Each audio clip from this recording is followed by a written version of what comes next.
Olá, para quem não me conhece, meu nome é Daniel Magalhães, eu sou auditor fiscal do trabalho. Estou aqui para bater um papo rápido com vocês sobre como estudar na reta final para o CNU. Relembrando, o CNU foi um concurso há muito esperado para vários cargos, sobretudo para o meu, o cargo de auditor fiscal do trabalho, e em 10 de janeiro tivemos então a publicação desse edital com provas marcadas para 5 de maio. É um bom tempo, sem dúvida, porém não é a quantidade de tempo disponível que vai fazer uma aprovação. Lógico que isso contribui se você tomar as melhores decisões.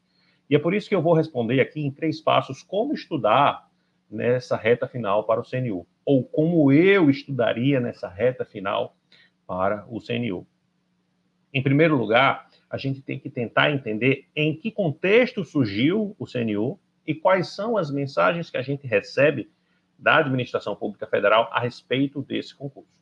Esse concurso surgiu como uma forma de democratizar o acesso ao serviço público, como uma forma de ampliar as oportunidades para diversas pessoas que, de outra maneira, não teriam condições de chegar a esses cargos, seja de auditor fiscal do trabalho ou qualquer outro. É chamado esse CNU vulgarmente de o Enem dos concursos. E isso, na minha leitura, passa algumas mensagens que a gente poderia ressaltar nesse bate-papo com vocês. A primeira mensagem é que a gente deve ter uma transversalidade de conteúdos. Então, de todos os blocos, notadamente o bloco 4, você deve tentar entender ali dentro do bloco quais assuntos dialogam com quais assuntos. E aí eu faço um recorte específico para o meu cargo. O cargo de auditor fiscal do trabalho é provável que venha a dialogar com medicina do trabalho, políticas públicas, gestão governamental ou pública e diversidade. Se você tiver, por exemplo, uma redação com esse perfil, não se espante, porque é da natureza do CNU, ou parece ser da natureza do CNU, esse diálogo amplo com os assuntos. Recentemente tivemos a prova do IPEA, também SESGRAN Rio, e talvez nesse novo modelo SESGRAN Rio do C. A prova do IPEA é um sinalizador interessante. Sinalizador para que o candidato conheça de forma geral os assuntos e saiba fazer essa transversalidade. Se isso for verdade, aproxima-se então o conceito do Enem ao conceito do CNU. Eu teria total atenção no estudo com essas interrelações. Buscar desenvolver minimamente um senso crítico a ponto de juntar esses assuntos em resoluções, notadamente discursivas, a gente vê isso com mais evidência, mas também nas objetivas. Nada impede, por exemplo, que a banca, ao propor um texto sobre políticas públicas, no final ela cobre como resposta correta, como assertiva verdadeira, uma resposta que traga conhecimentos de diversidade. E aí, é óbvio dizer, você precisa ter conhecimento de políticas públicas, no meu exemplo, para entender o texto ou os textos. Lembrando que a prova do IPEA foi uma prova muito cansativa, na minha opinião. Eu baixei, dei uma olhada aqui em casa e não foi tão simples navegar por todos aqueles textos. Imagine você se deparar com um texto ou uns textos, pequenos extratos, de assuntos com os quais você nunca teve contato, ou assuntos com os quais você teve pouco contato. Uma grande parte dos candidatos vai meio que surtar aí nesse momento, pequenos surtos, porque, obviamente, o texto está dialogando sobre um assunto que não é de seu conhecimento. E aí você vai para as assertivas. As assertivas, às vezes, nem estão falando diretamente do texto. Estão usando o texto só como inspiração. Esse é um resultado bem previsível nas discursivas, mas na minha leitura, às vezes, pouco comum nas objetivas.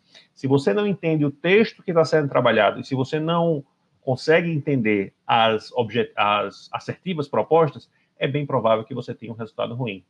Por outro lado, se você teve algum contato com esse conteúdo durante seus estudos, e aí eu sugiro materiais curtos, materiais enxutos, materiais que sejam direcionados ao ponto, até porque o tempo ele é cada vez mais curto. Se você teve esse contato, é bem provável que você consiga pelo menos eliminar algumas respostas. Se você tem 5, você fica às vezes com 3 ou com 2 assertivas, algo que, sem ter feito essa base, eu acho que dificilmente você conseguiria. Esse era o primeiro ponto. Segundo ponto, buscar fazer um estudo horizontal. Mapear daqueles conteúdos, quais são os conteúdos com os quais você não tem nenhuma intimidade. Dentre esses conteúdos com os quais você não tem nenhuma intimidade, começar por aqueles que pontuam mais. Se a gente estiver falando do edital de auditor fiscal do trabalho, a gente está falando dos eixos 4 e 5, cada qual deles com aproximadamente 10 questões com peso 3, teremos então 60 pontos no eixo 5, 20 pontos no eixo 3, 10 no eixo 2, 10 no eixo 1. Daniel, eu sempre estudo pela ordem do edital. Nesse caso do CNU, pelo menos em função do tempo que se esgota rapidamente, eu sugiro inverter essa ordem. Primar por aquele conteúdo no qual você tem menos intimidade e aquele conteúdo que pontue mais. Divide-se a jornada em pontos que sejam suficientes para abarcar de forma mais ampla a matéria, e aí provavelmente você vai estar fazendo uma decisão que, na minha leitura, é uma decisão inteligente. Vai estar alinhado ao que se espera e ao que se viu como cobrado na prova do IPEA. É bem provável que a maior parte dos conteúdos ela não precise ser tão aprofundada. No nosso caso, de auditor fiscal do trabalho, eixo 5 e eixo 4 talvez venham com uma profundidade um pouco maior. Talvez venham com uma relevância na discursiva.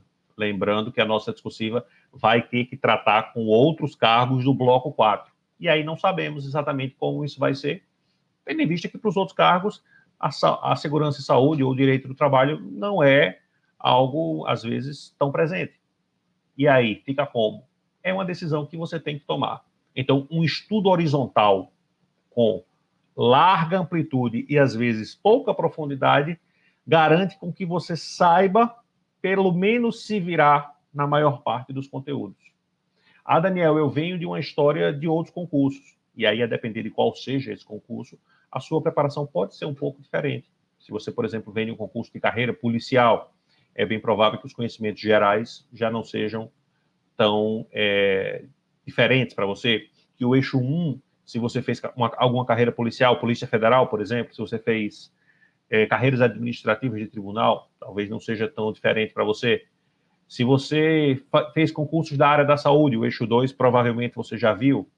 O eixo 4 e 5, se você já dialogou com outras áreas trabalhistas, talvez não seja tão raro ver aquilo dali nos outros editais. Só que o grande recorte aí, eu acho que pouca gente viu na vida, inclusive eu, quando prestei o concurso, foi o conteúdo de sociologia, psicologia e economia do trabalho. São conteúdos que não são cobrados comumente nos concursos, tá? Provavelmente você não vai ter um histórico de provas razoável para praticar, você não tem de onde tirar questões dessa natureza. E aí a gente chega naquela questão, como se estuda? Estuda-se, na minha opinião, buscando professores e buscando materiais que façam inter-relações. A melhor maneira de estudar essas matérias, na minha opinião, é fazendo inter-relações. Interrelacionando a economia do trabalho com acidente de trabalho. Na minha leitura, tem tudo a ver. Relacionando sociologia do trabalho com diversidade. Relacionando psicologia do trabalho com saúde pública do eixo 2 e saúde do trabalhador no eixo 4. Se você encontrar um material dessa natureza, siga por ele. Eu acho que essa é a melhor maneira de estudar esse eixo 3, que é o mais diferentão de todos. E, óbvio, tenha segurança, ou a mínima certeza, que a sua decisão é a decisão, talvez, que seja melhor.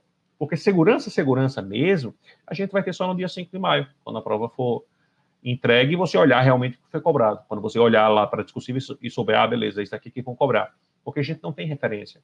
E não tem referência é a gente navegar sem bússola. A gente está voando sem GPS, porque o que a gente tem são suposições. Você tem a minha opinião aqui, você tem a opinião de outros professores em diversos canais, em diversos segmentos, mas certeza você não tem. Diferente, por exemplo, do que seria um concurso de TRF, TRT, TJ, que a gente já sabe, pelo histórico de provas, o que é que pode ser cobrado. O unificado do TSE, espera-se que ele venha na linha do que já foi cobrado para concursos dessa natureza. O CNU não. O CNU é algo novo e, como algo novo, ele precisa da gente adaptação, precisa da gente flexibilidade e precisa da gente, sobretudo, uma leitura mais atenta dos itens. E, por último, contrapondo o que eu falei anteriormente, eu vou falar da lei seca e da questão, da resolução de questões. Muitos falam que esse é o novo concurso e pessoas lá do Ministério do MGI dizem que esse concurso não vai ser um concurso decoreba, mas eu, pessoalmente, eu tenho algumas reservas com relação a isso. Eu acho que é muito difícil a gente não ter uma maior parte das assertivas fundada na lei seca, tá? Fundada na legislação, como a gente vê nos códigos, como a gente vê no site do Planalto, como a gente vê exposta nos cursinhos em PDF, como direção tem. Eu acho que uma grande parte do conteúdo deve sair daí. Ele pode até ser contextualizado, ele pode até ter textos inspiradores, ele pode até ser interseccionalizado, ele dialogar com várias coisas, mas eu não acho que tem como fugir muito de uma cobrança legal.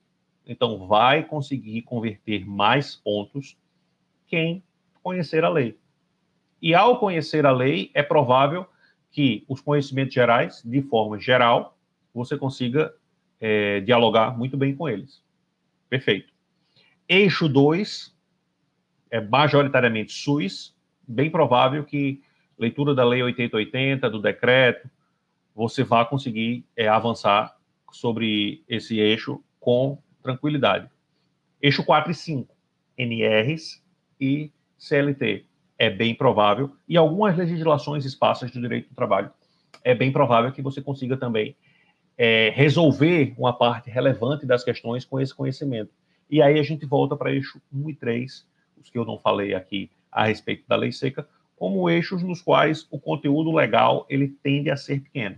O conteúdo do eixo 1 é, como eu disse, gestão empresarial e gestão governamental, gestão pública, e o eixo 3, sociologia, psicologia e economia do trabalho. Então, o CNU, ele tem essa bandeira de ser o Enem dos concursos, de ser o concurso que vai romper com o paradigma de concurso decoreba. Porém, eu não vejo como fundamentarem as respostas em itens que não sejam legais em sua maioria. Vão cobrar isso de onde? É muito difícil entender alguma coisa diferente. Vai cobrar tudo da doutrina, mas nem tudo vai ter essa doutrina em profundidade. Vai cobrar tudo da jurisprudência? Talvez a gente veja alguma cobrança de jurisprudência. O IPEA teve cobranças dessa natureza. Notadamente, jurisprudências consolidadas do STJ, STF e TST. Essas jurisprudências, eu diria, mais batidonas, que todo mundo conhece, ou que todo mundo deveria conhecer, elas devem vir também no edital. No edital não, perdão, na prova. Porém, não tem como cobrar majoritariamente o conteúdo só daí. Tem que recorrer à lei, pelo menos é como eu penso.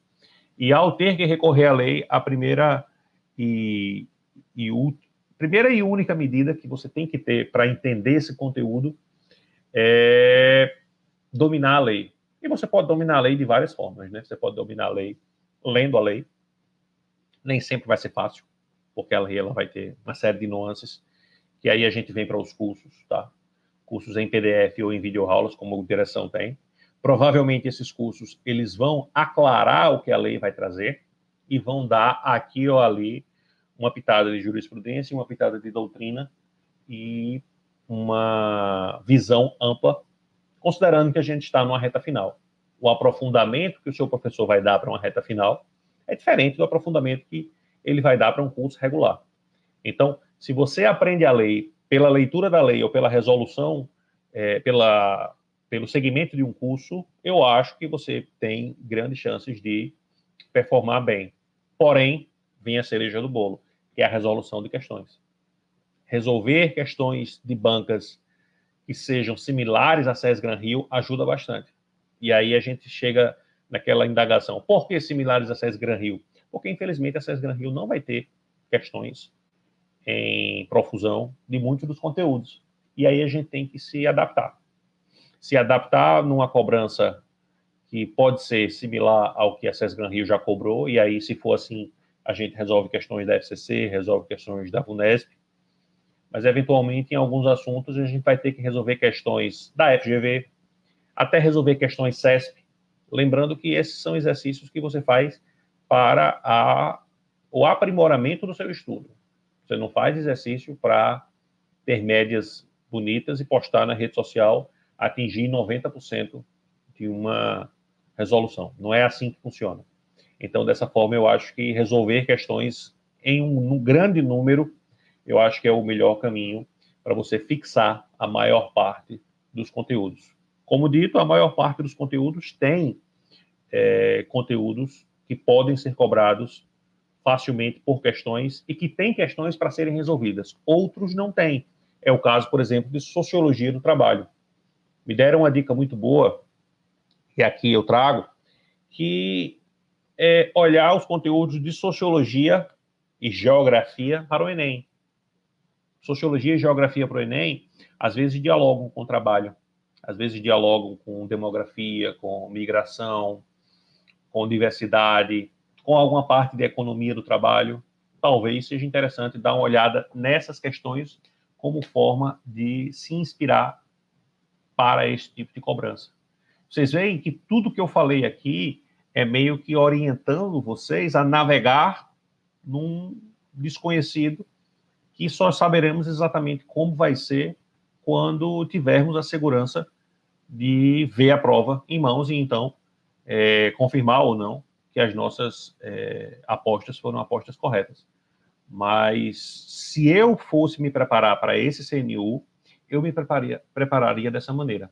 Eu estudaria com esse foco e é bem provável que eu esteja mais certo do que errado.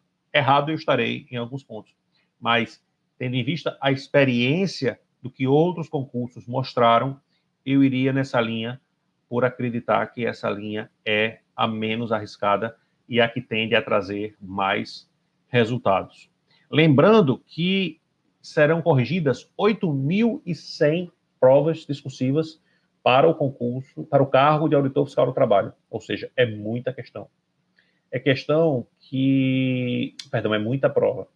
É prova que, às vezes, nem tem esse tanto de inscritos. Você tem concurso aí com 5.000, com 10.000 inscritos, e nesse CNU a gente vai ter 8.100 discursivas corrigidas. Ou seja, muita gente vai ter a chance de se preparar para uma prova discursiva, e muitas das pessoas que acham que não terão a discursiva corrigida, sim, vão tê-la corrigida e vão ter desejado ter praticado redação ao longo dessa jornada. E aí, portanto, eu incluiria uma redação na reta final por semana, tá? Em uma live recente que eu fiz com revisão, uma moça falou: eu travo quando eu pego a caneta e tenho que escrever em casa. Meu amigo, minha amiga, se você trava em casa, você vai travar na prova. Destrave em ambientes nos quais você tem tranquilidade, conforto, intimidade. Você não vai destravar em prova. É o mais razoável acontecer. Se você fica nervoso, travado, as ideias não saem, você precisa fazer um rascunho muito, muito complexo, você gasta muito tempo, é provável que isso vá pesar para você na hora da prova. Então, pratique o quanto antes. Pratique o quanto antes, porque também o peso da discursiva é de 20% da nota final no caso do AFT. Então, ele tem um peso relevante e muitas pessoas vão entrar ou sair das vagas ou da lista de aprovação após essa discursiva. Lembrando que no nosso cargo a gente tem 900 vagas, é o maior cargo, é o maior concurso que já existiu para a AFT. Existe a promessa do ministro do Trabalho de até dobrar essa nomeação, de irmos para 1.800 auditores, ou seja, Se você vê esse vídeo hoje e está pensando em estudar para o concurso de auditor, siga as minhas dicas e estude com seriedade, porque você pode ser, sim, um candidato que não acredita na aprovação, mas pode ter a sua objetiva habilitada para ter a sua discursiva corrigida, ter produzido uma boa redação e, no fim das contas, estar aí dentro da listagem final. E, se isso acontecer, provavelmente você vai ver como, com um pouquinho a mais de esforço, você se classificaria melhor e suas chances seriam muito superiores. Então, é esse o meu recado. Se você tem interesse em conteúdos dessa natureza, fique conosco na revisão. Um grande abraço e até a próxima.